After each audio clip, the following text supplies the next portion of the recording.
Hi all, welcome to my channel and today I am showing tutorial of Kapotasana. I'll show 3 ways to achieve final pose and hope this will help those who are struggling to achieve their pose. So let's start. पहला तरीका है जिसमें हम wall की help लेंगे.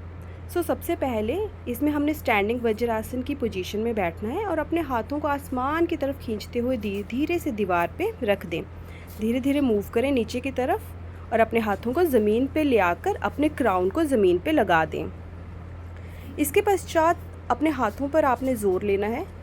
धीरे से आपने अपने हाथों पे ज़ोर लेते हुए अपने क्राउन को उठा के अपने पाँव की तरफ उसको लेके जाना है. अपने हैंड्स को धीरे धीरे मूव करते हुए अपने पाँव की तरफ लेकर जाइए और जैसे ही हाथ पाँव से टच कर जाते हैं आप अपनी कोहनियों को आराम से चाहकर धीरे से ज़मीन पे लगा सकते हैं. कपोत आसन में आप अपने क्राउन को दोनों पाँवों के बीच में ले जाकर अपने हाथों से पाँव को पकड़ें, अपनी कोहनियों को ज़मीन से लगाएं. ये आपकी कपोत आसन की फाइनल पोजीशन रहती है. थोड़ी देर इस आसन में बनना है. Breathe in breathe out must है. सांस लेते रहें, सांस छोड़ते रहें और वापस आने के लिए फिर से दीवार का सहारा लेकर हमने उठना है. इसके पश्चात हम आते हैं कपोत आसन को अचीव करने के लिए दूसरा तरीका.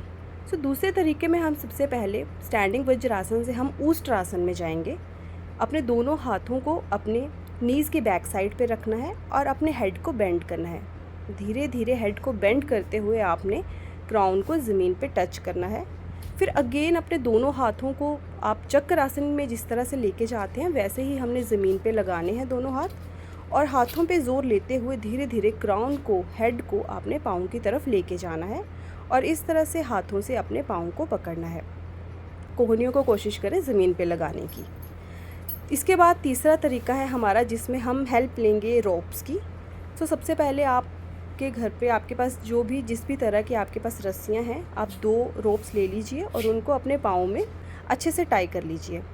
अब ऊष्ट्रासन की ही पोजीशन में थोड़ा सा बेंड होते हुए आपने दोनों रोप्स को पकड़ना है और धीरे धीरे अपनी हेड को बेंड करना है. थोरेसिक बेंडिंग करनी है.